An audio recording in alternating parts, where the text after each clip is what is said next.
What's going on, world? DS1 Ross. We're back here on Sleep TV. I'm back with my big bro, Israel Doctrine. And today, I'm here to interview the good brother. And I'm gonna interview him on something that he's been breaking down for a while now here on YouTube, something that's very important that the community needs to know about. We're gonna break down today, or I'm gonna ask him some questions about the S.I.E. The S.I.E, y'all. And just from the previous streams, I heard from the brother, this is a very important topic. And I just wanted to interview the brother today so he can give y'all some clarity on what the S.I.E is, what's going on with it, how it's being propagated, here on social media, and how it's affecting our community. So I appreciate everybody for tuning in. I see everybody's coming in. I appreciate it. And we here, family. So shout out to my brother Israel Doctrine, home team, of course. Shout out to everybody that's watching. Shout out to everybody who supports Stay Sleep TV. Is very much appreciated, y'all. So what's up, big bro? How you been? Oh man, I'm good. Do I sound good? I'm breaking up. What it is? What it do? Nah, you sound good for now, bro. You good right now. Okay, so as you said, I came up with this term sexual identity extremist due to the fact that we have a black identity extremist terminology out there put out by the US government. So me encountering people that has a problem with sexual orientation and stuff, and remembering back a couple years ago when they said gay was the new black, I started researching and looking at Black Lives Matter and what it was and what it is now. And in doing this, the LGBT community most definitely being like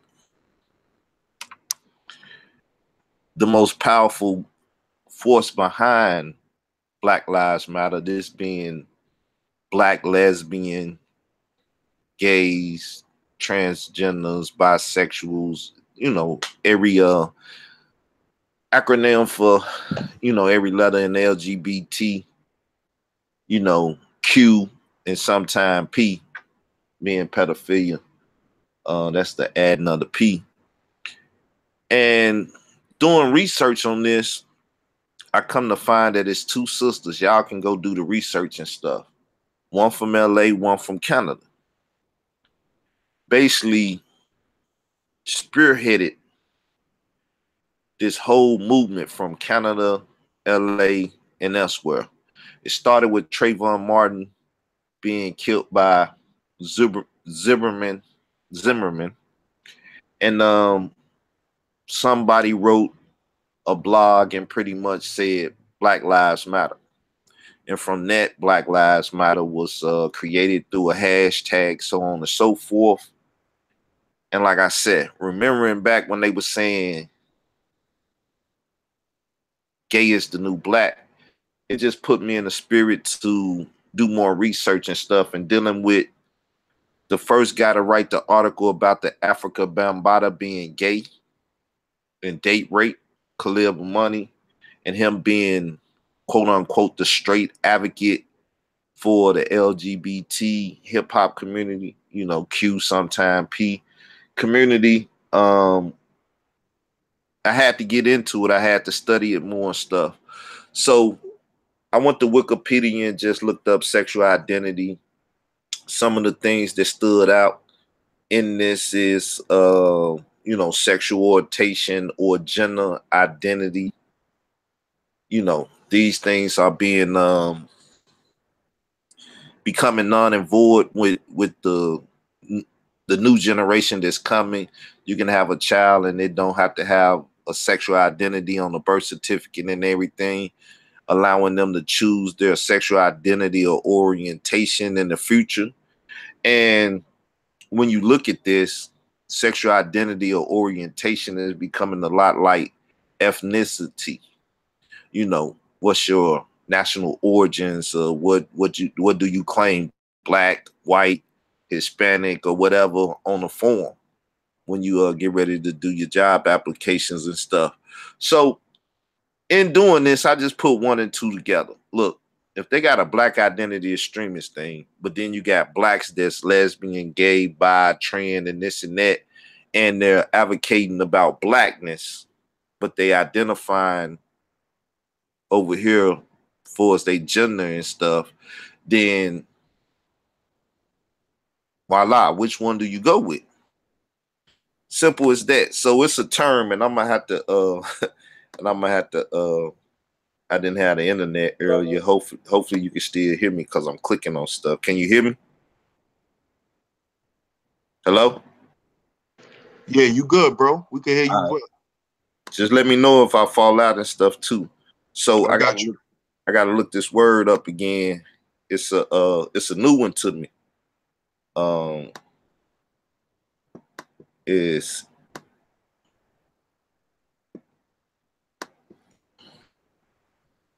and if somebody could look this up and put it in the chat, that'd be great. If you could look it up and give me the definition, because I don't want to click on too many things because I don't want to mess up our lives. Intersectionality.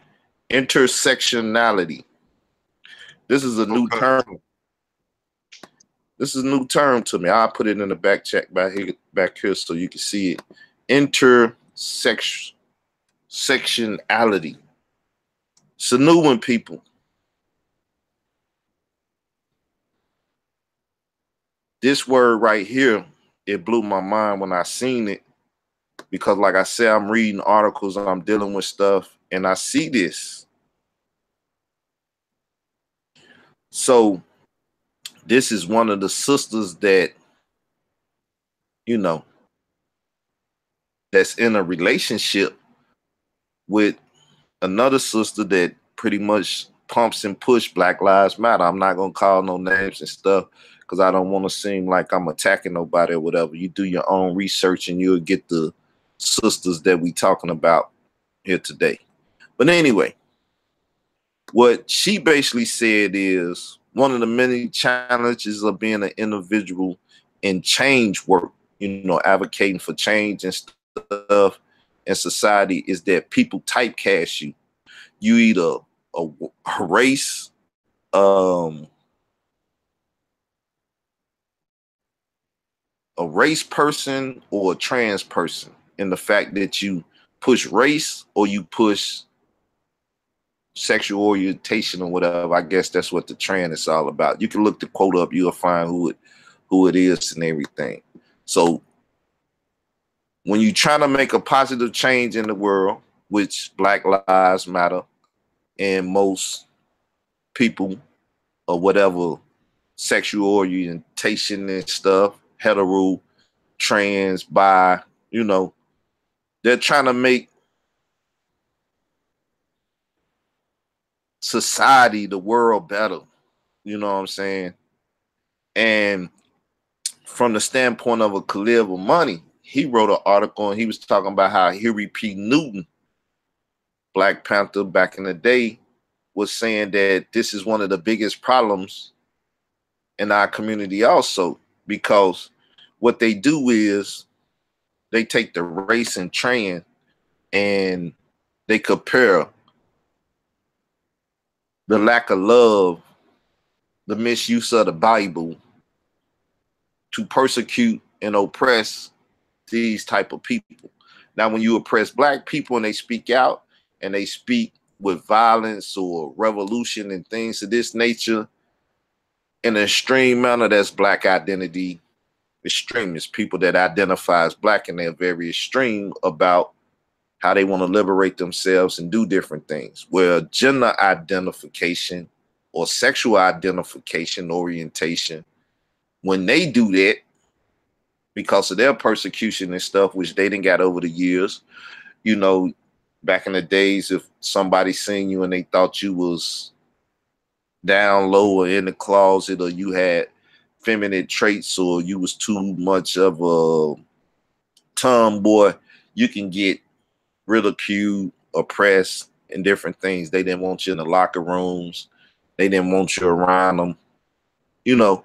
So they take these two things once again, and they go about they merry way of dealing with these dealing with these things.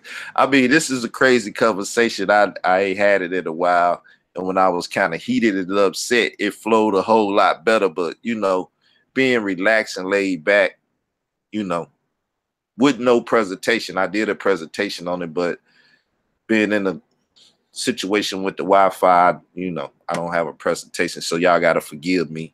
Y'all can actually type in sexual identity extremism and you'll see my presentation on it, because it's like the only thing out there with this terminology on it. I came up with it, tying these two perspectives together. So there you have it. But please, brother, read that for us.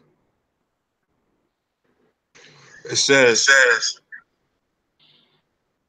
intersectionality, the interconnected nature of social categorizations such as race, class, and gender as they apply to a given individual or group, regarded as creating overlapping and interdependent systems of discrimination or disadvantage. Wow, I didn't even get a chance to look it up, but that's like, mwah, that's beautiful. And that's what I'm gonna have to put it. See, I gotta add that to my presentation and go from that. But it's saying it's taking race, class, gender, and applying it and giving it to individuals or group, right? Overlapping these things. So how could you not overlap lesbian blacks, homosexual blacks, transgender blacks? They're speaking out about black lives and what matters to blacks, and then also saying, well, hold up, we want to marry and we want to do this, and speaking in that nature. Just like with abortions and all of this, you have extremists in these different organizations and stuff sometimes, or extreme groups in the activist field. And they be saying, well, hey, look, at the end of the day, to hell with all that. Let's get some guns and just shoot somebody. Or let's just blow up a clinic or whatever. These type of things that took place in the past. And these are the type of things that the American government, with social media being out there now, is alarmed about. They're afraid that people with the access to guns and different things today, that, you know, different individuals and peoples and stuff could tap into the hearts and the mind of the masses and cause a riot or cause problems. Some things they won't, some things they don't. So the prison industrial complex is a big part of all of this, especially with Black identity extremism, because they just take you, as they done locked up some brothers and sisters already, they'll take you talking about, well, we need to learn self-defense and have a gun club and all that, and say, well, that stuff is extreme, and you sound like you're trying to have a revolt, because in that BIE document, they also talk about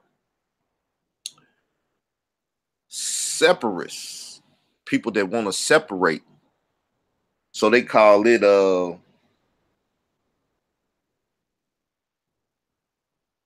separate extremists, something like that. I forget the acronym that they got for that.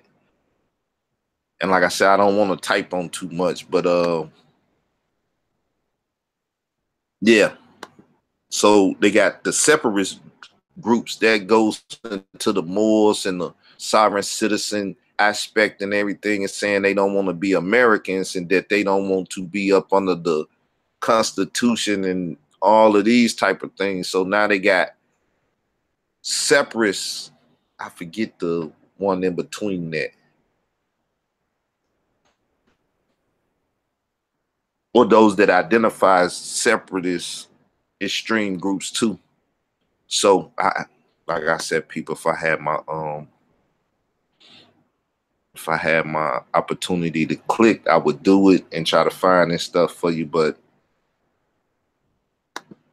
I don't want to do it, and I'm not looking at Sleep chat right now. So if you're trying to help me, I can't see it. But I'll be there in a little bit. And if you can't help me, that's sad, because that means y'all haven't been paying attention. Y'all haven't tried to deal with these documentations and things out there that you know.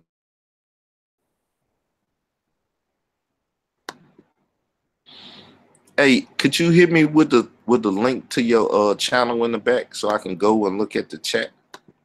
I got you. And so I can share it too.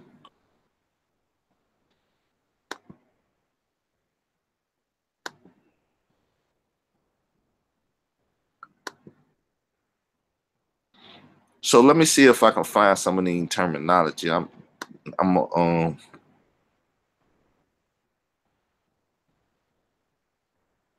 So, like I said, if you go to Wikipedia, it'll say sexual identity may also refer to sexual orientation identity, which is when people identify or disidentify with a sexual orientation or choose not to identify with a sexual orientation. Sexual identity and sexual behavior are closely related to sexual orientation, but they are distinguished with identity referring to an individual concept of themselves, behavior reflecting to actual sexual acts performed by the individual, or sexual orientation refers to the romantic or sexual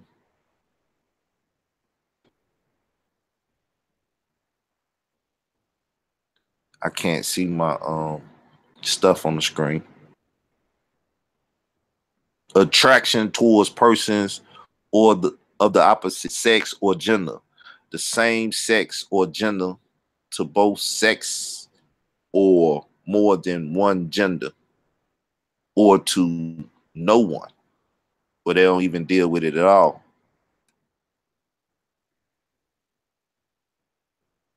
So you had, even back in the days with dealing with the black and white racial aspect of things, when you had white women, in the sense of the word, European women, Caucasian women, when they was fighting from the feminist perspective, and the blacks was fighting for the racial or ethnic perspective.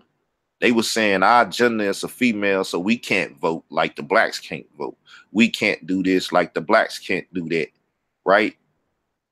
So they was fighting for feminism, and we was fighting for, you know, racial equality or whatever, but it still was equality. They were saying women can work the hard jobs and do these things. Y'all can't give us less pay and do these things. So this is a long history of these type of activities that's happening. The feminine movement, where if the feminists start shooting or blowing up stuff or being extreme in their speech and conversation towards men, you know what I'm saying? Kind of like Chirac, where we gonna cut off the, you know, we're gonna close our legs if y'all don't let us do that, blackmailing people. That's very, that was supposed to be extreme, right? So you have this long history of these type of things taking place, but nobody wanted to identify to give it a term to somewhat relate to. And that's all I tried to do, people. It's nothing big to me. It's just me watching what's going on in our community with an individual by the name of Hassan Campbell, and seeing how at the end of the day, this brother, though he claims to be black, you know, his younger years, he was having, you know, same gender sex with Africa Bambaataa due to, you know, agreement or disagreement, however it took place. I don't believe Bam raped it. He snatched him up, choked him, hit him in the eye, and took his manhood. I don't believe he did anything like that. As he once said, I believe Bam gave him probably 50 cents for a quart of water and a bag of chips. Back in them days, you can even get a honey bun for 25 cents. You know, icy white honey bun, you know, Little Debbie for 50 cents. So for the most part, I believe it was prostitution taking place due to the fact that he makes statements like Bam was the uncle that will molest you and pay your way through school. Well, if I'm doing sexual acts and you being quiet and you getting paid from it, what else is that, people? So this man being hostile against gays, lesbian, homosexuals, and this and that, then, you know, me watching and listening to him talking about hypothetically molesting fellow YouTubers, children, watching child porn and things of this nature, and always fallacy worshiping the phallus, talking about the size of it and stuff. I was like, this dude is confused with his sexual orientation, and he's acting very, very suspect with this extreme dialogue that he's having over the internet about, you know, harming different people and stuff. So do you call him a black identity extremist, or do you call him a sexual identity extremist? In the sense that he claimed to identify, or his sexual orientation is this, but his past actions and things and being confused, and similar to the movie that came out, the sequel to you know, Unbreakable, Split. He got a split personality. He's still 12 and 13 at times, and want to claim that while I was young, that's why those things happened. But now that he grown, he claims that he got Stockholm. So now when I was young, I didn't have Stockholm. I just couldn't do nothing about it. Now that I'm grown, I have Stockholm, and I just can't do nothing about it because of Stockholm. So this individual showing these type of extreme attributes over the internet forced me to have to sit down and deal with this. Him, along with, like I said, remembering gay is the new black and all these things, and the civil rights movement and people fighting for the civil rights of, you know, the LGBTQ, sometime P community. It's just a dialogue that I think need to be had even more in the community. And I don't mind people using the terminology or speaking on it or trying to be even more scholarly when it comes to this. But what's that term again? Intersectional lies? Intersectionality. Intersexuality. Okay. Yeah, I ain't see it. Yeah, intersectionality. It's a perfect term to be used nowadays in trying to deal with this type of conversation, where you have the blend of race, gender, all of that. everything that definition said. I mean, I just stumbled across the word once again, reading more articles and stuff. Intersectionality is like, man, I'm gonna have to learn that word and put it in my vocabulary even more, especially if I'm gonna be talking this stuff. So, any questions or whatever? Yeah. My first question is, so would you say the Me Too movement that has been, you know, taking men down in one way or another, would you consider that um sexual identity extremism? It depends on their acts and the way they trying to do it. It's the way they go about it. So me following the Me Too, they're not doing any radical stuff as you know, walking around with their bras off. You know, in the first place, they said they being harassed sexually and stuff. So they're not doing nothing like that. I would call that extreme. They're not saying, well, when we on our monthly, we gonna wear white pants and show that we women and stuff. And you know, that would be extreme.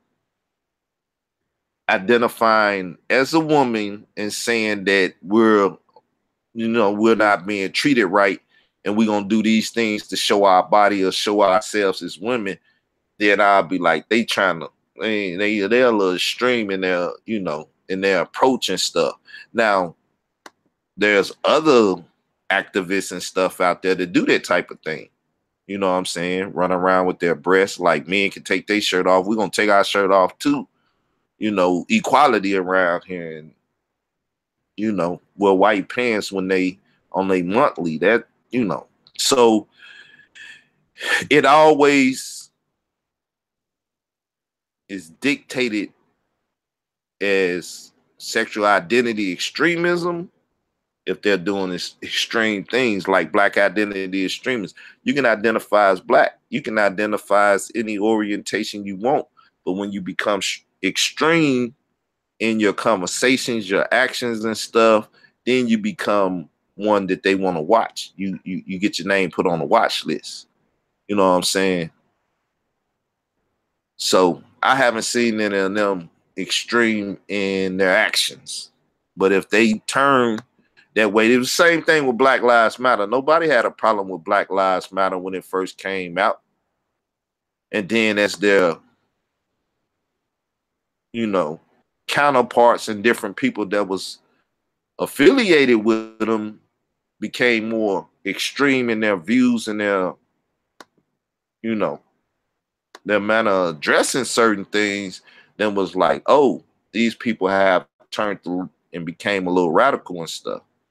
So that's what, like I said, once it prompted me to say, look, man, what are you going to do when you got a black that's a lesbian? What are you going to do when you got a black which is homosexual? And yet they're out here because they got him on YouTube. It's a young cat. What's his name? Nawazbi or something. Very openly, homosexual and stuff. And he be out here like, Negro, I'm more Pan-African than you. I'm more this and that. I'm more for the fight and stuff than you. And so, if he ever, quote unquote, from the slang world, if he turn up and he start popping his pistol or doing something, you know what I'm saying?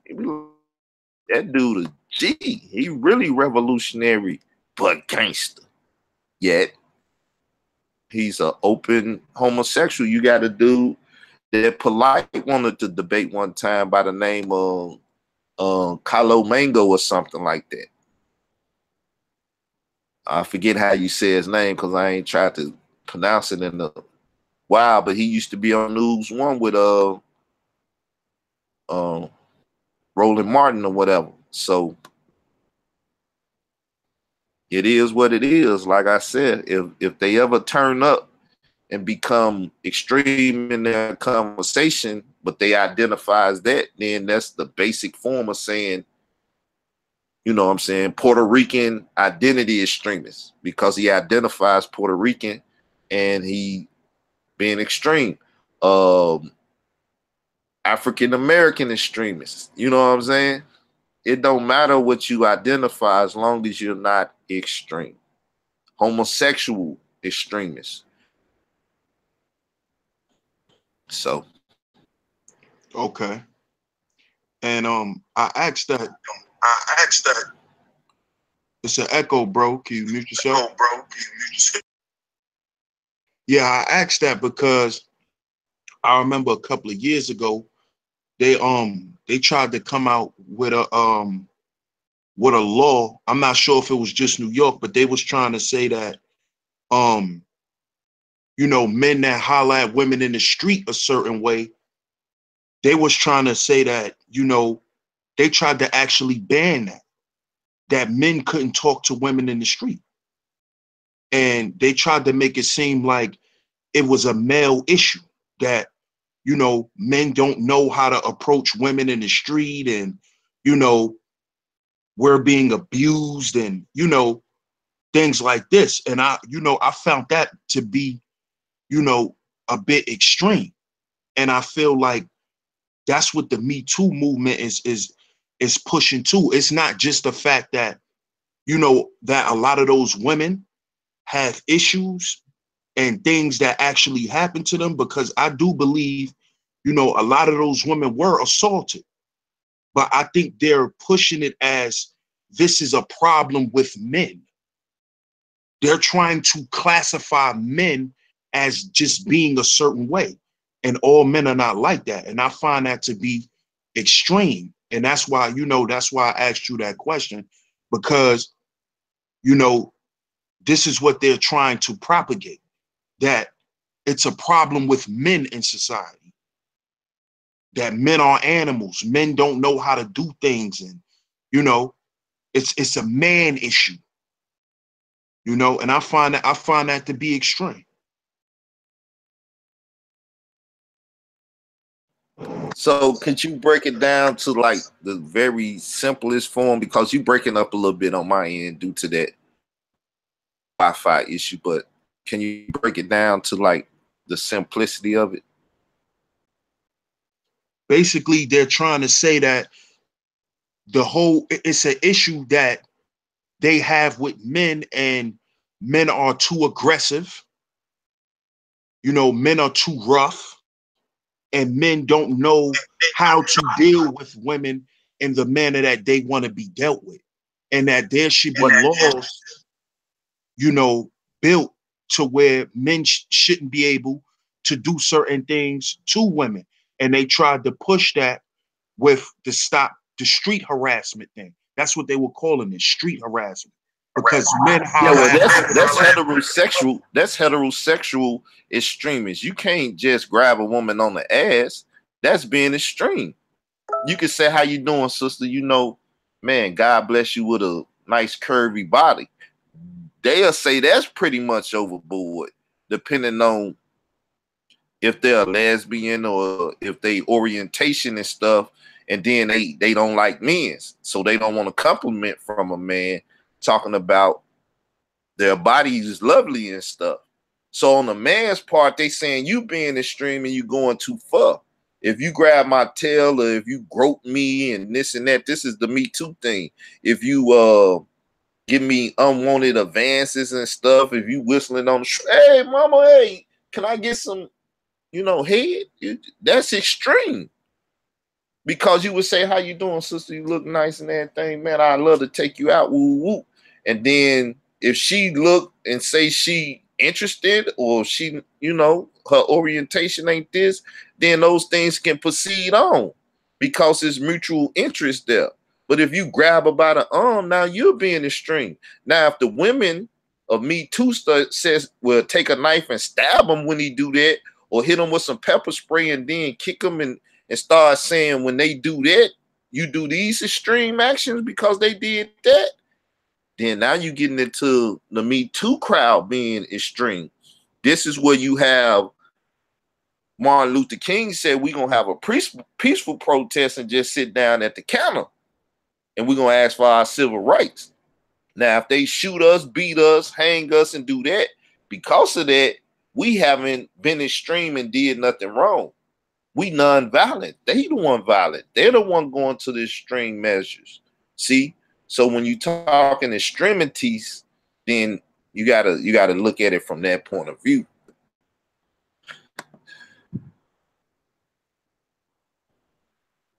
Got you. Totally understand. Now, my next question is the thing with Hassan Campbell. Why do you feel that he is a sexual identity extremist? Because listening to his conversation, you can't really tell what his orientation is. I mean, number one, he let the world know he got a transgender son because he was molested. Now, this is to go back to just old folks' wisdom when you say, well, the apple don't fall too far from the tree. Pop's been molested, and then he's talking about when he's having sex with his wife, lady friend, depending on which one, because he claimed to have a lot. And your manhood go down because you thinking about Africa Bambaataa.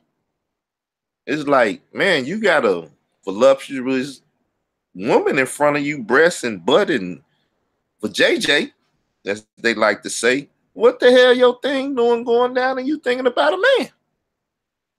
And then it goes back to, as I said before, if this man is repeatedly going down on you, dying you, whichever one, and you know, he saying that Africa Bambaataa looking for semen out of the manhood, out of the, you know, out of the manhood, then there's no way that you going down on Bambaataa and not giving him your seed. But you can't feel, forgive me, people, I'm talking sex stuff, or I don't have no problem talking. So you can't feel your mouth, your wife's mouth full with seed. You can't bust one upside up. You know what I'm saying? But you giving Bam your seed. Remember, he paying for your college, so you ain't gonna go to college if you ain't performing right, because he gonna find somebody else performing and pay their tuition. You see what I'm saying? So, and also he makes statements like somebody was molesting him, a male was molesting him before Bam. Now, this in the Dave Wedge article where he just said a male. He didn't say no females. Queen's Flip, he said, was a female before that man, which is a family member. Some insexual, some what they call it, incest, you know, pedophilia going on. But anyway, he said a sister did it. Then he said a man. Then he say two girls. Well, you really try to make the man a young man. So, but anyway, he said this is how he was opened up. And when Bambaataa came along, he was already familiar with male on male sex. So when Bam came along, it was easy for him. So I've never been introduced to male sex. You know what I'm saying?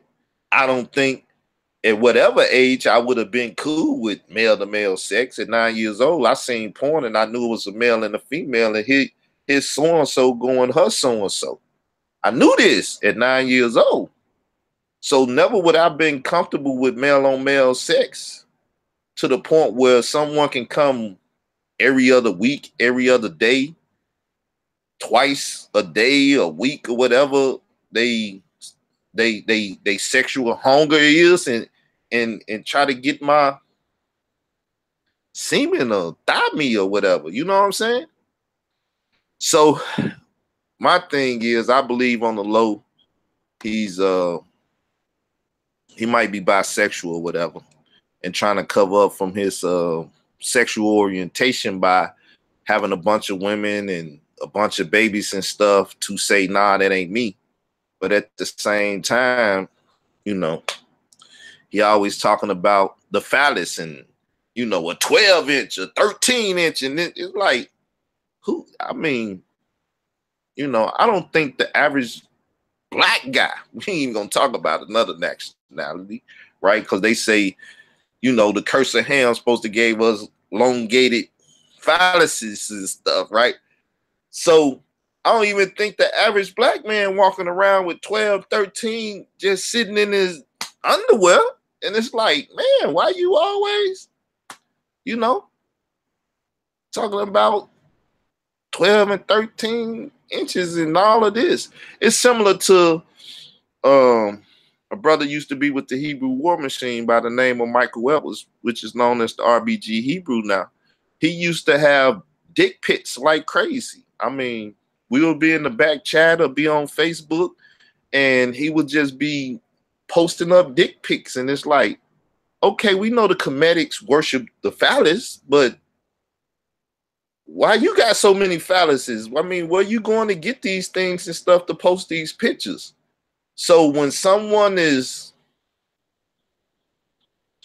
searching these things out, imagining these things and stuff constantly, you know, brother might be on the DL.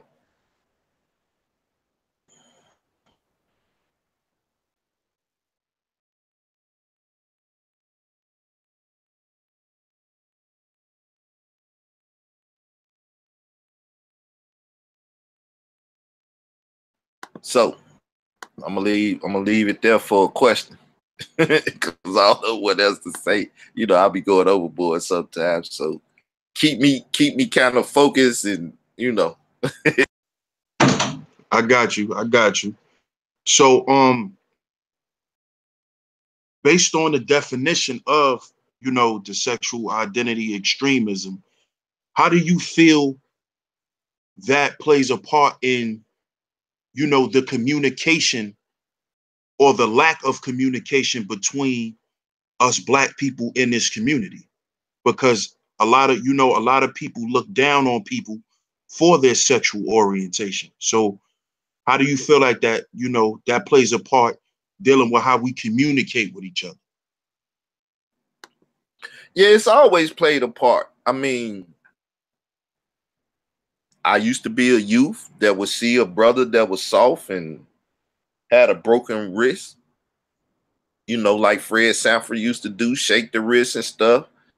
And he act like he was homosexual or whatever, or same gender, want to get into the same gender loving. And we would talk bad about him. If one is heterosexual, you would still say, nigga, you gay. Nigga, you a homo. I mean, this is derogatory towards somebody that ain't even that. So the way we communicate with each other based up on sexual orientation and stuff is horrible. I mean, it's just that. As I tell people, and the people in the town know, it's a guy around here, he old as Methuselah. He probably heading towards 80. And ever since I've known him, he's been known as a homosexual around here. Well, those that mess with him or whatever, it is what it is. But ever since I've been young, I told him, look, these are the rules. I speak to you. You speak to me. That's as far as we go. You can't talk crazy to me and be like, oh, you cute and you look good and stuff. No, we're not going to play that. You know, because the youngsters around here that he did try to play that with, they would take rocks and rock his house. You know what I'm saying? Bust out windows and stuff when he played those type of games. And see, I'm not the one to throw rocks at people's house and stuff. So I told him, look, this is the guidelines. You know what I'm saying? I don't owe you nothing but respect to say peace or how you doing or whatever. You know, once you step out of them boundaries, you might get your tail whooped. You know what I'm saying? You might get some rocks at your house or whatever. So it's a certain thing of communication. I never called him a homo, never called him gay, never did nothing like that. I just treated him like any old other person around town. You know what I'm saying? So never disrespected me. I never disrespected him. So that's how it works. But communication and respect, when you talking to each other, got to be given and it got to be received. So I demand respect. You know what I'm saying? And if I don't get it, I'm going to be disrespectful. You know, I think most people know that about me, you know, but it's still, I'm not going to be extreme in what I do, throwing rocks at people's house because they tried to, you know, say some little stuff to you. That's extreme. But checking them and letting them know, look, man, so on and so forth. And then being able to have that fine line not to cross. That's the line right there, and it's very thin. You know, anything outside of hello, if it seemed like it's something funny, ain't no telling, you know, how I might disrespect you and come off. So it's delicate, man. It's delicate. It's delicate with the way we communicate with each other. So calling someone homosexual is like them calling us a nigga. You see what I'm saying? You know, not your average black person. If somebody say a European or white or whatever, say, "Oh, you nigga this," well, think it as the same thing as saying, "Oh, you homo." You know what I'm saying? They look at it as the same. This is why you have the what's the word again? Where is it? Intersectionality. Yeah, intersectionality. That's why you have the intersectionality, because now they saying, as Martin Luther King said, going back to the civil rights and these quotables from back then and stuff, any injustice anywhere is an injustice everywhere, because where it happened over here and people let it go, then when it happened over here, what you think people gonna do? They gonna turn a blind eye and they gonna allow it to ride. So, you know, me being a biblical man, I believe anybody can repent from anything. Everything is a choice. If I'm gonna commit adultery with another man's wife, that's a choice. This man sleeping with that man, it's a choice. It's something that they choose to do. So if they choose not to do it anymore, voila, that's called repentance, and they turning away from that abominable act. You know. So when you're dealing with sexual deviancy, it is what it is. You know, people sleeping with animals, that's forbidden. People sleeping with next to kin, people sleeping with children, people sleep, you know what I'm saying, with another man, a woman's significant other. All these things are out of bounds. So you will find people go in on the homosexual, but they won't go in on the adulteress and the adulterer and all of this stuff. You know what I'm saying? Even some people that do, you know what I'm saying, what it's called again, the taboo thing with, you know, next to kin. Some people out here be banging their cousins and they know they cousins. You know, that's where the old saying, kissing cousins, come in, and people be like, hey, she your third or fourth cousin. That's far away from the family tree. So, you know, being from the South, you know, those type of things happen too. So, I mean, it's just a lot of craziness, man. We gotta teach morals and values that'll get us where we need to be. That's why, you know, my whole theme is the Bible, the best tool for our liberation. It deals with laws, statutes, and commandments, and things that is codified not to do the things that we talking about here. You know.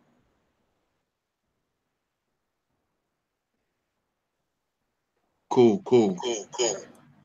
Still got a little echo. Yeah, our stuff is going. Yeah, so I'm glad you answered that question, because now I'm gonna ask you this question on the flip side, because I saw a video. It was going around on Facebook where, you know, this guy, he was on a bus, and a transsexual dude was making hints at him. And the guy was ignoring him, just kind of shooing him off. And then the guy, basically touched him, like, basically tried to rub on him or whatever. And the guy damn near beat the guy to death. And my question is, do you feel that now with a lot of, the homosexuals and the transsexuals is getting all of these rights, do you feel like they're starting to be a bit extreme? Because not only from that video, but I've saw multiple times in public where gay guys hit on straight guys. Gay guys I saw them becoming a bit extreme. So, how do you feel about that?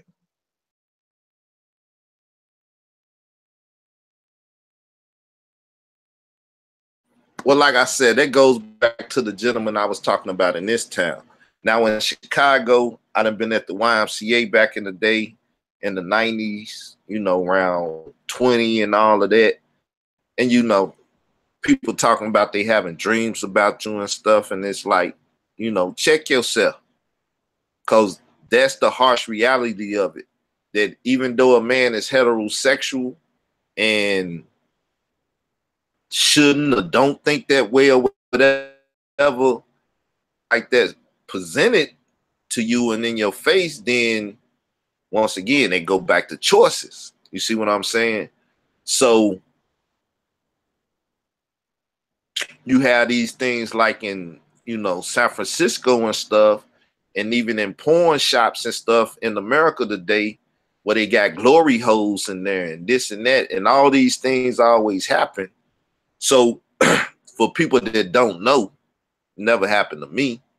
I mean, there's been instances when I was younger, it might be a man in a stall somewhere taking care of himself, and because it's like this nigga in that stall and he ain't sounding right in there, like he taking care of himself. So when a man is presented with that, even though he don't G for it or whatever, they ain't trying to hear that. They'll hurt you for doing that. The average man I know is going to try to decapitate somebody that's trying to ask him if he want to pitch or catch. I mean, it's disrespectful, because just like the same thing with the Me Too crowd, most homosexual men know heterosexual men, and most heterosexual men know a homosexual man. Now, unless you just is super questionable or super down low, you don't know. So it's like, look, you don't get aggressive with a heterosexual man and you homosexual. Now, there's been instance in real life and in TV shows where that type of thing happened, and the homosexual is more man than the heterosexual in the sense, probably stronger, this and that, and he'll really whoop his tail. So he gonna disrespect them. But that's where the respecting stuff come in again. I'm in the gray hair club now. You get stabbed, shot, or some type of what do you call it? Object going upside your head. And this is the type of thing I seen from the gray hair club when I was younger. Ain't no arguing and all that. You disrespect and cross the line, you about to get handled. You about to get stabbed, shot, or something go upside your head. They gonna try to destroy you. So I don't think no heterosexual man in the world is gonna G for that. It's like, look, dude, stay in your lane. Look, there go one right over there. See if you can go get them. That's all. That's pretty much it, man. I mean, you step over them lines, you deserve whatever it is you get. Same thing with a male. Like, you don't want to say that the Me Too crowd should be advocating if a man grope you or whatever, you should knife him and hit him with some pepper spray and beat them upside the head with something. You don't want to advocate that, but your average woman that can, you know, get a little physical is she probably gonna stab them, shoot them, hit them upside the head too. She gonna do her best to harm the person that disrespects her temple in that way. You know what I'm saying? I'm the type to say, I'll try to hurt a Negro if he offer me crack. You want to smoke this crack, nigga? You trying to make me a crackhead? What you trying to do, nigga? You need me to go upside your head now. So when you cross these barriers and lines, you know, they invisible rules. Though you don't see them, or though you may not have seen when people cross these invisible rules or lines, the complications can be deadly. You know what I'm saying? I remember I went to the Jenny Jones show. I went to Jerry too.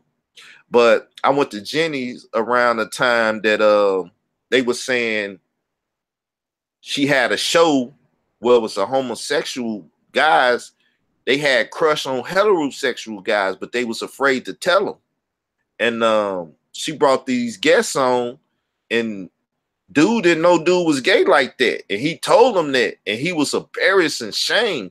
When they got back to where they come from, he killed them. So, you know, that's what that whole sexual identity extremist thing is about. You know what I'm saying? That a heterosexual guy will have that much animosity for that type of act that he would kill him. But on the average, that's the danger that a homosexual will have crossing that line,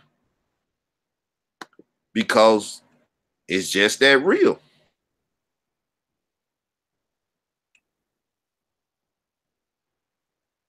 So I got you. So you pretty much agree that that's, you know, that they can be extremists too.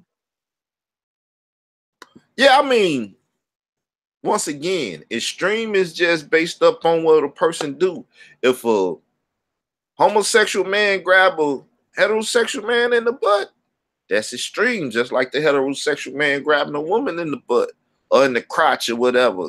These are extreme acts. This is not your average thing. If you want something, you ask for it. If somebody tell you no, no matter what it is, man, DS1, hit my PayPal with like $100. No, I ain't gonna do that. It's cool. I asked for what I want.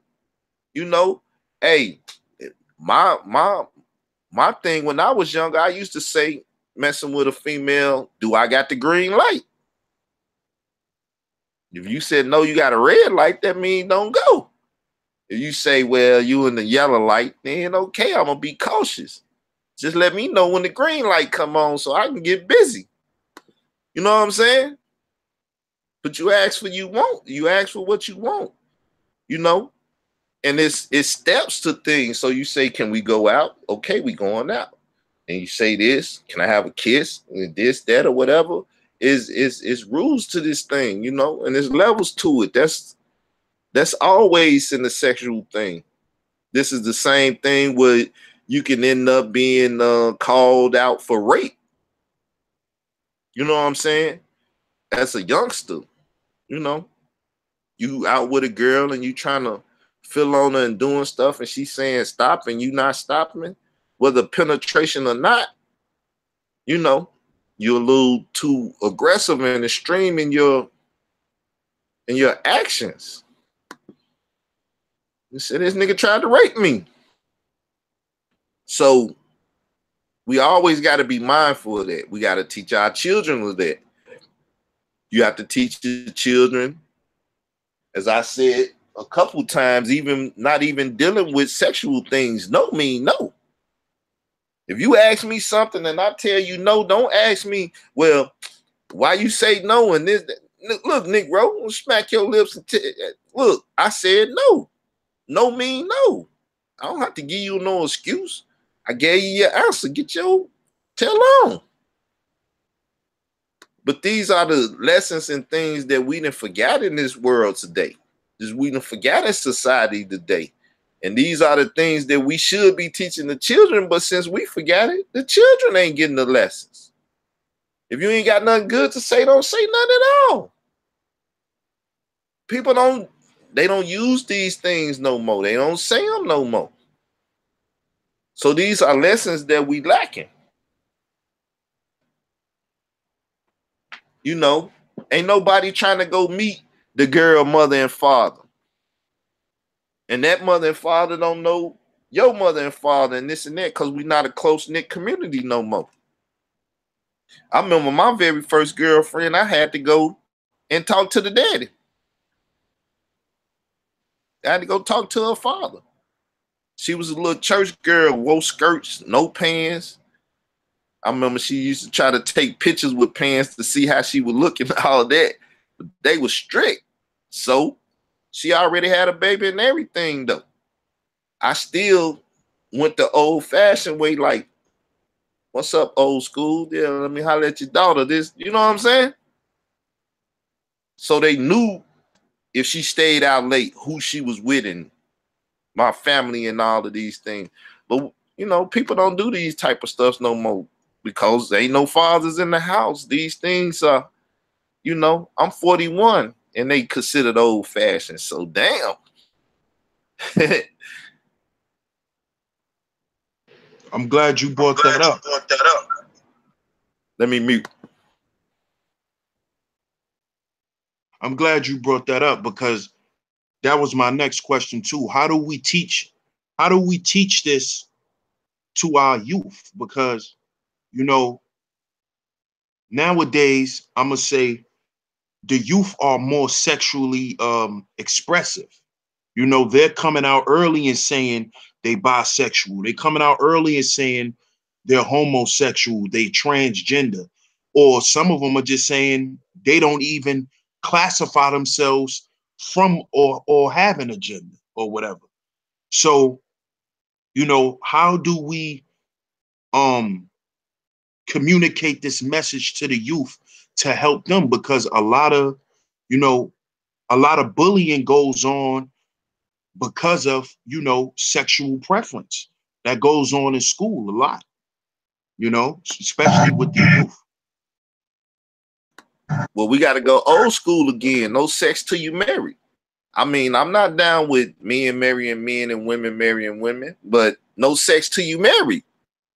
You know what I'm saying? That means you got to get to know your partner, whether if y'all same gender or not.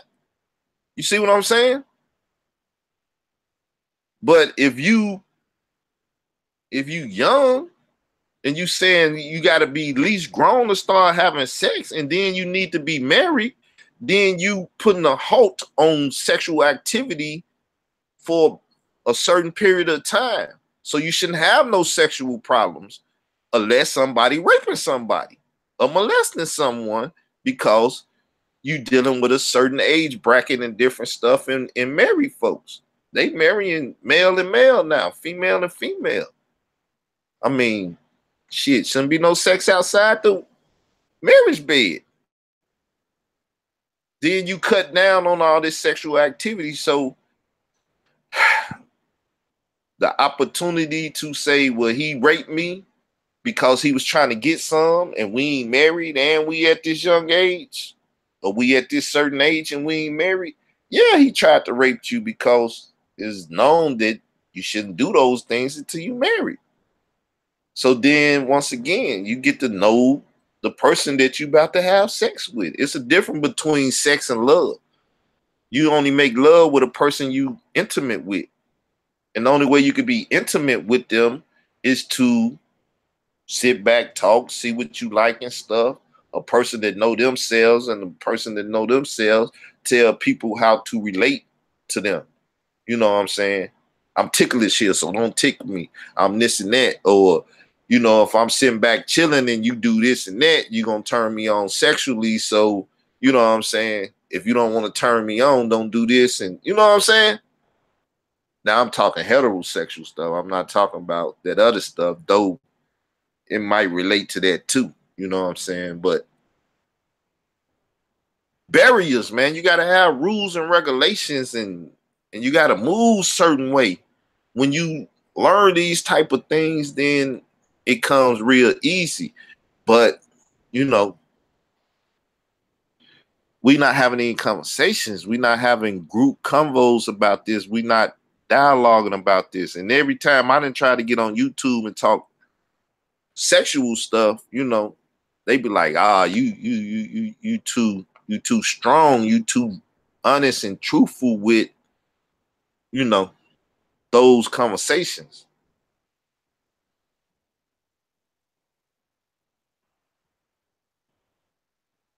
Right. So you can mute me when you get ready to speak. I know how to unmute myself.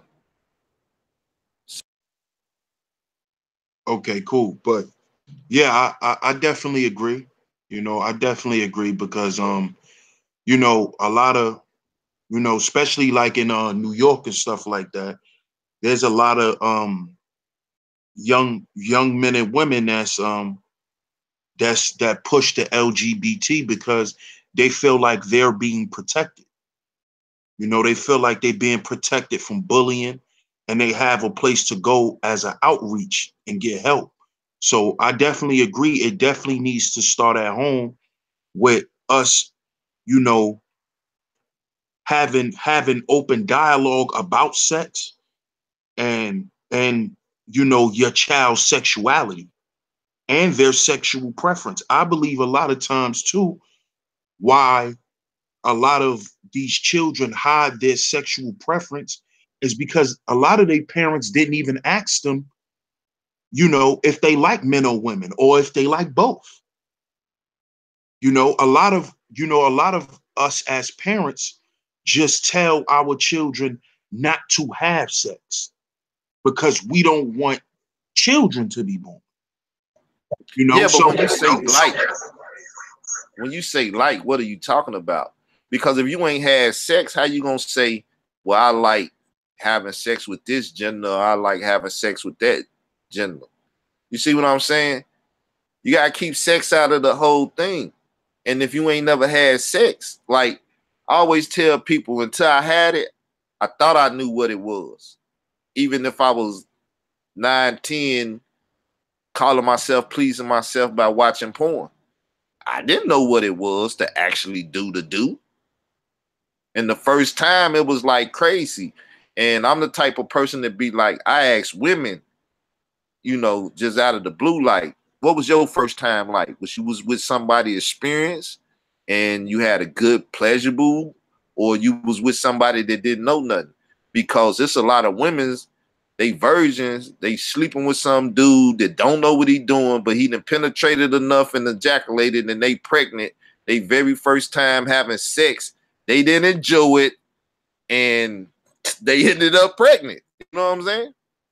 So when it comes to sex, I mean, man, it's a whole nother world, and it's a whole nother topic and conversation that's so real that most people blush and just run away from it. They can't be.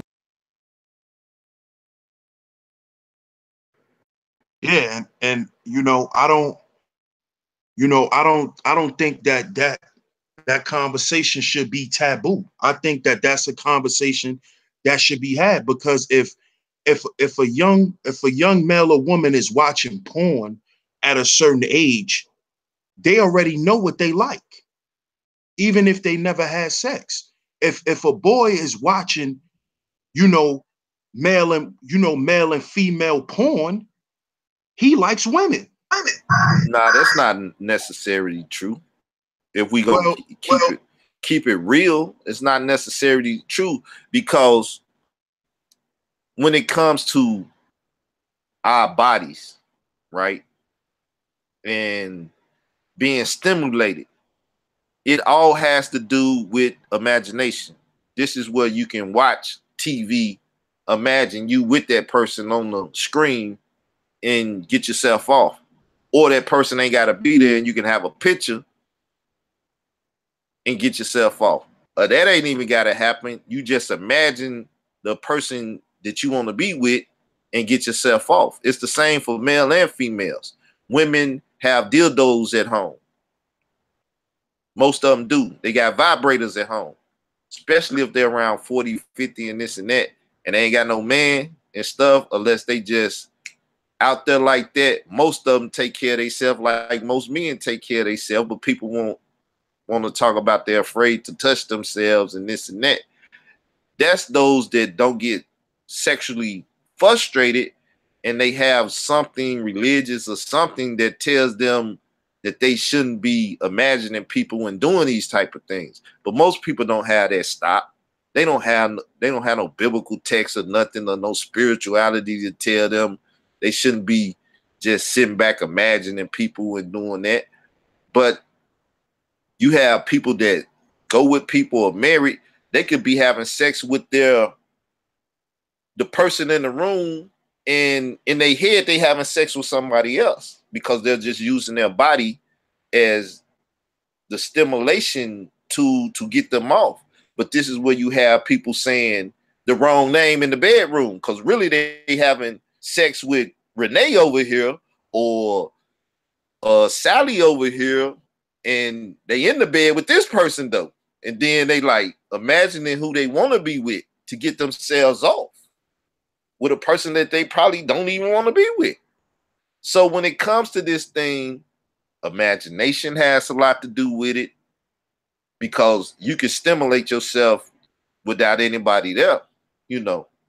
So like I done had conversations with people when they talking about, well, old man that didn't, you know, don't use Viagra and stuff no more. And people look at me crazy, but I say if a woman can stimulate another woman, or a man can stimulate, you telling me even though you're the opposite sex, you still can't get your partner off? You just got to know how to tap into their psyche and get them off. If they can get off with some plastic, you got to type into their mental and get them off. Most people don't know sex is mentally. That's when the whole thing comes to being intimate with each other and knowing each other likes and dislikes and trying to get a person off and stimulate them in that way. Don't get me talking about this stuff, man. I don't be want to talk. I got you, bro. I got you. I got you. But let me just say this, and then we can move on. Is the reason why I was saying that is because, you know, I'm in my 30s, and when we were younger, we didn't have the internet, so the only time we watched or we could watch porn was on a tape. So porn back then wasn't as accessible. Where now, if a kid, you know, if a girl likes a girl, she can go watch lesbian porn and stimulate herself. Same thing with men. So it's not that if a boy really like boys, he'll watch a heterosexual porn and imagine two men, because he can go and watch two men now. You see what I'm saying? He can actually stimulate himself and watch what he want to see specifically.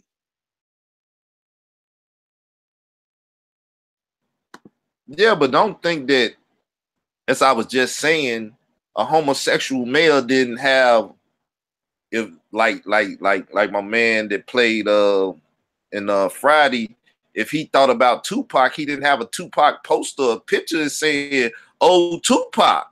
Like you would have one, or somebody, a male, to have a Beyonce and be like, "Oh, Beyonce." You see what I'm saying? So though you ain't got the porn, like I said, it deals with the imagination. So what if you got the porn, the pic, or just thinking about the person? You saying this is who I want and this is who I want to be here with me at this moment while I'm getting myself off. So, I mean, you got to think homosexuality been around a long time before even porn exists. It's still what people, I guess, preference and what they like. This is where you have the people confusing, saying, well, they like a boy liking a boy. And it's like, what would make you think that you're supposed to be attracted to another boy? Like, what about a boy, you being a boy or a male, it's attracting you from that boy, that male? I don't understand it. I never had that shit. You know what I'm saying? So, but when you hear these conversations and you try to deal with it psychologically and analyze it, at some point, the male or the female say, I like to, and whatever it is that triggers that, or when it comes about, once again, it's still, you have to make a choice. You know what I'm saying? Because this the same thing between quote unquote sisters with big moans and sisters that slim and trim, maybe even be anorexic. And you be like, well, what attract you about the heavyset sister, the sister with big moans, that this sister right here, that's in her actual body weight, you know, it's just what attracts a person. You know what I'm saying? Sometimes heavyset women is very attractive to me, you know, in the sense that they sister big moan. Sometimes it be like, nah, they ain't attractive. So once again, it's who and what you want to be with sexually to stimulate you sexually. You see what I'm saying? This is what, when we talk about a son, I don't give a damn. I ain't thinking of no man, but I ain't never been molested by no man. So imagine one doing it to me, and when I'm having sex with a woman, I most definitely ain't trying to imagine the shit. You see what I'm saying? It's like, how do you come about imagining that? That ain't even supposed to be in your head. Number one, okay, you was molested as a child, so it's in your head. But it's in your head because it continuously happened, where he drilled it in you. He imprinted you and shaped and molded you, that when you having sex now, you like, oh, bam. What the fuck? Think of that. You up there having sex with your wife and you holler out, oh, bam. And it's like, you didn't call no woman name, you called a nigga name. What the hell is going on here? What the hell are you thinking about and imagining at this moment? So these are the psychological, you know what I'm saying? This the stuff, like I said, most people quizzy at the stomach, like it's too real. But if you gonna talk, you know what I'm saying, sexual orientation, and when people start saying they like the same sex and all of this stuff, then I mean, man, it's a difficult conversation, because even when you, which is hard to do, like I said, I can't tell you what it is to be a homosexual. I ain't never been there. You know what I'm saying? I got some cousins that's homosexual. I got some people that I know growing up that went that way and stuff. And, you know, I ain't really just asked them. But from dialogue and different stuff, and, you know, like this situation, you do some research and you hear people talking about this stuff. You know what I'm saying? When I was dealing with the child molestation, you know, I interviewed a sister on my channel, and she was like, you being molested, but sex is a pleasurable thing. And if your molester is pleasing you sexually, in the sense that they touching all the right things and bringing about climax, then it's like, yeah, this nigga wrong for doing this, but this shit feel good. I mean, so when you dealing with these type of issues and talking and stuff, you might hear something that don't sound right in your head because you incapable of going through the experience for whatever, but it turns into weird stuff. You know what I'm saying? To people that incapable of even trying to understand it. You know what I'm saying? Certain things I'm not trying to understand. I don't even want to know. I don't even want to. But I mean, when you're dealing with this stuff, this shit get realer than real. Right. This is my last question, and then you know, we could I'm gonna shout out the chat, and then we could close out. But my final question is,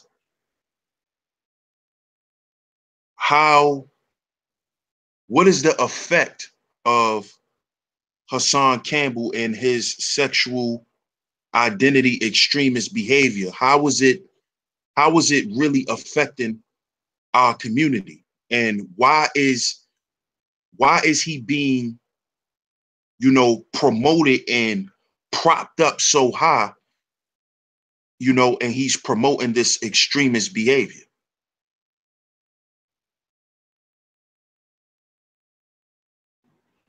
Yeah, like I said, it's Wi-Fi messing up, so you got to break that down into a straight question, and I can run. Okay. The things that Hassan Campbell been doing lately on YouTube, how do you feel like it's affecting the people in the community? And how is it affecting the community as a whole? All right, well, I just do my Tupac Brother Got a Baby perspective on it. Let me show you how it's affecting our.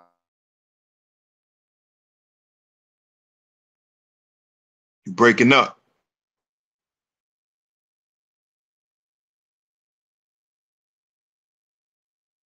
Can't hear you, bro. We can't hear you.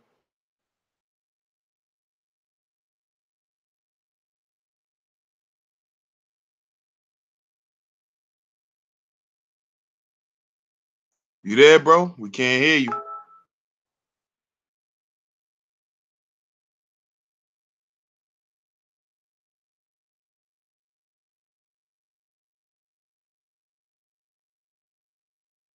ID, we can't hear you, bro. You there? You still there?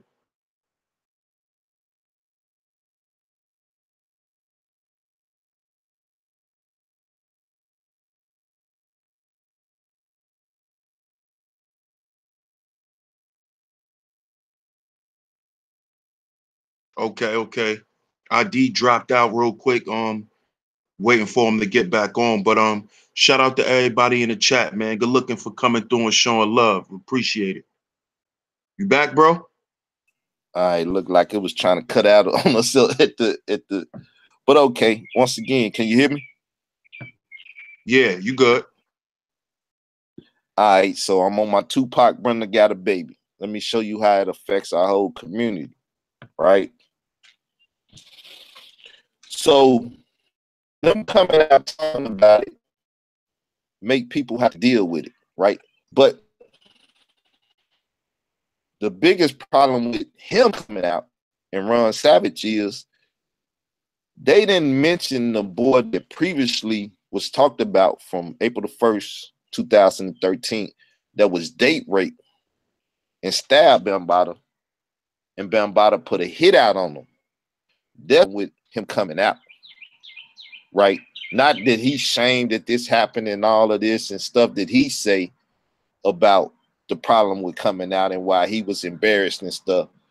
That's the biggest problem I see, that people neglect talking about the April 1st, 2013 victim that stabbed Bambaataa and probably is dead, and his brother probably dead. What happened to that boy? Y'all know the movie.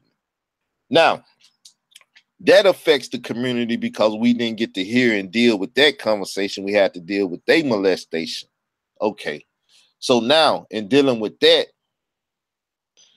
he don't want to tell us to be honest about his situation. He don't want to tell us if he was agreeing or disagreeing with the sexual acts that was taking place. Because in certain countries, just like with male and female, it could be a consensual relationship. You know what I'm saying? You could sleep with a 14-year-old girl and it's consensual. Now, most people is not going to agree with that. You know, they still going to say that's too young. I don't care if you a Muslim over in such and such, or I don't care if you this and that, based up on my religion and my understanding. Nah, nigga, that's pedophilia. I don't care. But it's the same thing with gay marriage and stuff. If the laws allow for this stuff and they say it's consent, you can't prosecute it. And then you can't say, well, if a nigga sleep with my 14-year-old daughter and the law says so, that you're gonna kill them. That's extreme. That's that extremism stuff. But now, this is how it affects our community. We got to talk about this stuff. We got to deal with this stuff. But due to the fact that people are afraid to really have these open mics and conversations and deal with this stuff and really talk about pederasty, pedophilia, and all these different things, you know, the Hebrew Israelites ain't going at the ones that's supposed to be, you know, locked up for being sexual predators. They not really talking about the GMS thing where they talking about soon as a girl fly will come on, you can sleep with her and this and that, you know, due to certain cultures or laws, like we say, you know, a girl 14 and such, you might be able to sleep with her and her flower might just be coming on at the time. So all this is real conversation. But this is what people don't want to have. They don't want to have real conversation. They don't. And this is how it is affecting our community. People don't want to say, okay, you was young, but you knew what you was doing. And you consented, though the law said you was too young to consent. So we could prosecute him or he could be prosecuted and everything. But if he was in Brazil, he wouldn't be prosecuted. You see what I'm saying? That's why they say he went to Brazil. Because the age of consent for a young girl or boy over there is different. Right? So young people prostitute themselves nowadays. Just like he was saying in different places. There are people that prostitute themselves at a young age because they don't have a house. They don't have a crib. They don't have money, don't have food, and it is what it is. Just like I said, almost every project buildings that used to be up, the drug dealer around school time, if he thought a girl was good looking, fine, young or old, no matter what his age is, he knew if he hit off with a couple hundred and she could get a pair of Jordans or this and that, she gonna go. It's called tricking. And what they said ain't tricking if you got it. So all these things are real life issues that go on in our community because of poverty and lack of stuff, and people, you know, are into capitalism and people into materialism and all of this. They'll literally sell their soul because your soul is your body. They'll sell their soul. They'll say you can go up my anus, you can go into my mouth, you can have me however you want to, just give me the money. Money, cash, hoes. You know what I'm saying? People whoring themselves out for materialistic stuff and everything. So the Hassan Campbell story, the questioning, what happened to that boy ain't just about that boy. It's about Hassan. It's about Ron. And it's about every other little boy that get molested by men or women. And what it's doing to their psyche and what type of damage it's doing that when they grow up, that they don't know their orientation now. They mad at people like that. They might even be going out at night killing people that they think is gay or cross-dressing and stuff. But you ain't counting them bodies and you don't know that they done grew up and they that extreme that I'm gonna go like in Chicago on Hostage Street, and when I see one of them big linebacker dudes walking with some high heels on, I'm gonna tell him, yeah, come back here and slit his throat. Now that's extreme. But then they saying I couldn't get the nigga to touch me as a child, I'm gonna get me one of these cats. All these type of mental issues is out there. And they being addressed in psychiatric, you know, facilities and stuff, or they not. And if you addressing them or not addressing them, then you got monsters, just like on the movie Split. You got monsters running around and you don't even know that you got these damn monsters running around because of what happened to them sexually as a child. And sometimes it ain't even sexually, it's just being neglected and different stuff. Or they got abused they got beat. And damn, they got beat crazy to death one time. And these are the problems in our communities. Most definitely in the black community, because most black people don't want to say, I have a problem. I need to talk to somebody. I need to tell them exactly what's going on. That I have these fetishes, or I have these cravings to do crazy stuff. Nah. In the black community, they just do it. And if they turn into the drug dealer, this, that, and the other, they living out their cravings and fantasies and doing different stuff. It's wild out here. I done been many of places and seen most of this stuff take place. You know what I'm saying? I seen molestation when I was in California. I didn't know what it was, and I didn't know that it was actually taking place. Now, understanding what I understand, it was certain signs saying that ain't right, but I couldn't call it. Years later, I hear stuff happen. It's been things that happen in this town where I'm at. It's been things, like I said, everywhere. You know, that same conversation, children touching children. Well, if you watching porn at 9 and this and that and other children and different stuff, hey, you pretty much know what to do. Do you try to do it? You know what I'm saying? Did your parents tell you, no, don't do that, and you ain't supposed to have sex till you a certain age and stuff, and you can't have sex with your cousin and all of that? Because 9 out of 10, if a child is touching children, they touching the ones that's close to them. That's going to be your cousin. That's going to be your next of kin, your sister, your brother, or the neighbor, or somebody you going to school with, whichever one's available. So where's this dialogue at? Hassan is not even talking this shit, and he's supposed to be the expert at it because he been molested. And he know people that's been molested and all that. Never talk about this shit. You know what I'm saying? Never talk about it. He never say, children, don't go for the quart of water and a quarter bag of chips. You know what I'm saying? Don't go for the materialism, young children. Shit, if that nigga gonna buy you Jordans and he talking about sex, go without the Jordans. Go to Payless. But don't let that nigga sleep with you. Because once again, he said this nigga is the uncle that give you money and pay for shit and molest you. That's a favor for a favor. Nigga, I put you through school. I want to touch you and feel on you and have sex with you. If I can't do that, you can't get no money. Okay, well, I'm sorry. Come back. Let me take this off. Come on now. That's just true shit. It's just true shit. And he done said it before. Bambaataa used to give all the boys money after he slept with them. And if you took the money, that's why he's saying what he's saying in that news report at the end of the day. I never abused them. I never kicked nobody's ass and took them. Gave them niggas 50 cents, bought them a quarter bag of chips and a quart of water. Shit.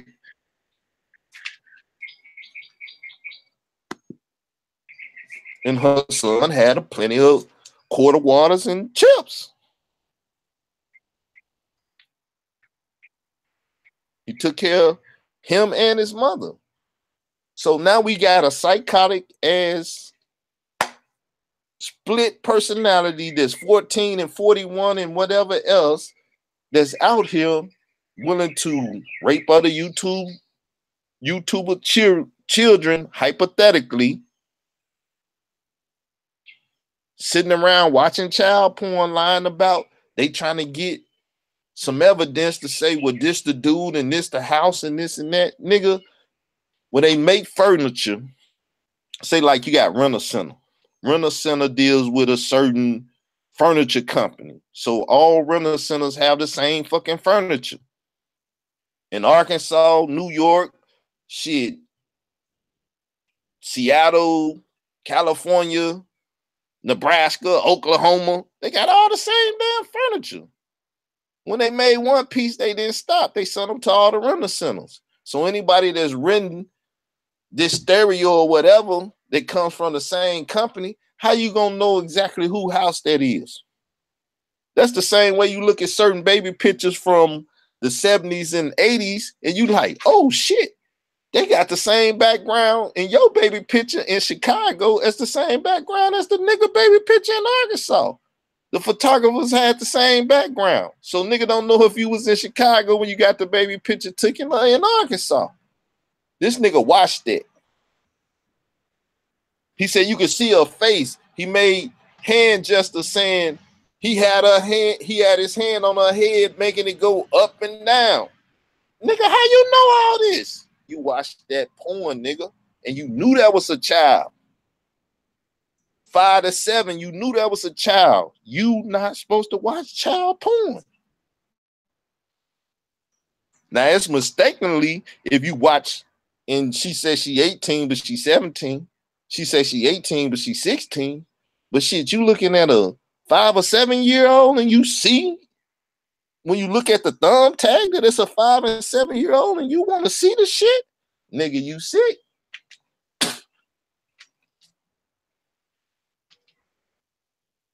So that's how it affect our community.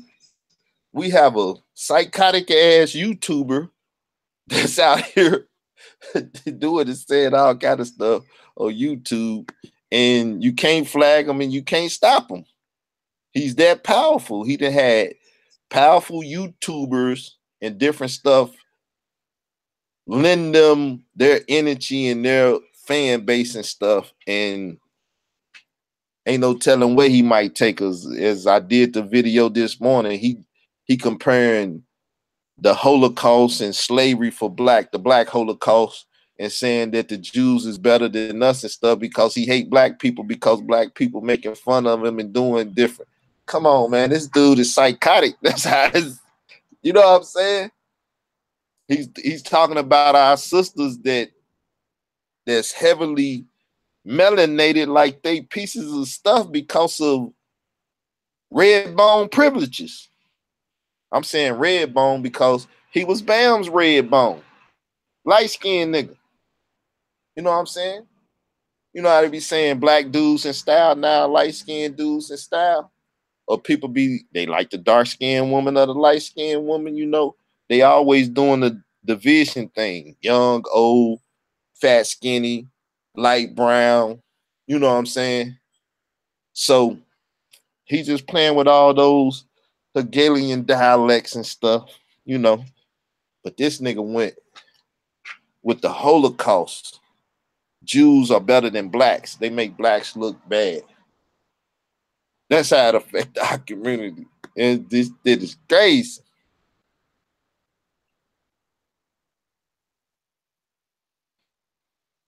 So I guess I end it like that. Well, man, that was a wonderful breakdown. You know, I love the way you answered the question. You know, you pretty much cleared everything up. You explained everything top to bottom, bro. So I definitely, you know, I just want to say this before I do my shout outs. You know, I definitely agree with you. I definitely push that what happened to that boy, because that's definitely something that you know, we should be advocating for, you know, because we all do know that hurt people. So you know, like I said, I appreciate you, bro, for coming on tonight. I appreciate how you broke down sexual identity extremism. And I definitely learned something tonight as far as the intersectionality, because and I'm gonna definitely look into that even more, you know, and hopefully, you know, me and you can come back and maybe do a little show on that, because just from the definition and a little bit of stuff I saw, you know, that ties into a lot of things, you know. So I definitely learned something tonight. So I appreciate you, bro. You know, as always, you know, make sure y'all go subscribe to Israel Doctrine, MCEO. You know, subscribe to Israel Doctrine, his regular channel. Um, and we appreciate everybody for tuning in. here on Sheep Stay Sleep TV. Let me give some shout outs real quick. We're gonna start from the top, from what I could see. Shout out to Craig J. Shout out to King Wage. Shout out to KD84. Shout out to Conscious of Genocide. Shout out to Living Soul Journey. Shout out to Brother Nubian. Shout out to Ty Brown. Shout out to Ronald Finkley. Shout out to Jalen Reloaded. Shout out to Geechee Girl. Shout out to my brother Underrated Darkness, Chef JT. Shout out to my brother Uncle Shug. Shout out to my brother Hebrew Perry. Shout out to Sir Hibbler. Shout out to my brother Black Worlds. Shout out to my sister Strange Magic. Shout out to Sandra Brown. Like I said, I appreciate the donation, sis. Shout out to Barry Blutnick. Welcome to Sheep Stay Sleep. Shout out to Sarah Nasut. Shout out to Mercurial Elohim. Shout out to Lack of Black. That's the homie.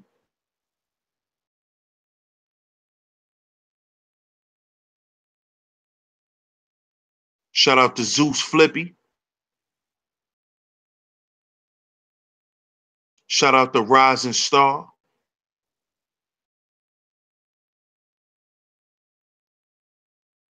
Shout out to everybody who tuned in, man. I think that's about it. No, and shout out to my sister Soul Alchemy. Shout out to my sister Soul Alchemy also. You know, shout out to everybody for tuning in. This is a great show. If y'all didn't hear everything, make sure y'all go listen to the playback, because sexual identity extremism is definitely on the rise, you know, and we should definitely look out for that. We should also, you know, understand Black identity extremism also, but sexual identity extremism is just as much as important, you know, because it definitely affects our community, and we have a lot of sexual identity extremists, you know. So shout out to everybody for tuning in. I will be going live again right after this with my brother, the Underrated Darkness. Go and check out, go and subscribe to the Underrated Darkness. We're gonna go live on his channel next. We're gonna do our underrated sports show that we do every week. Tune into that, family. Go over there right now. Subscribe to my brother. He right here in the chat. And if y'all like sports, we definitely gonna break down what's going on with the playoffs in the NBA, man. So I appreciate all y'all. I appreciate you always, big bro.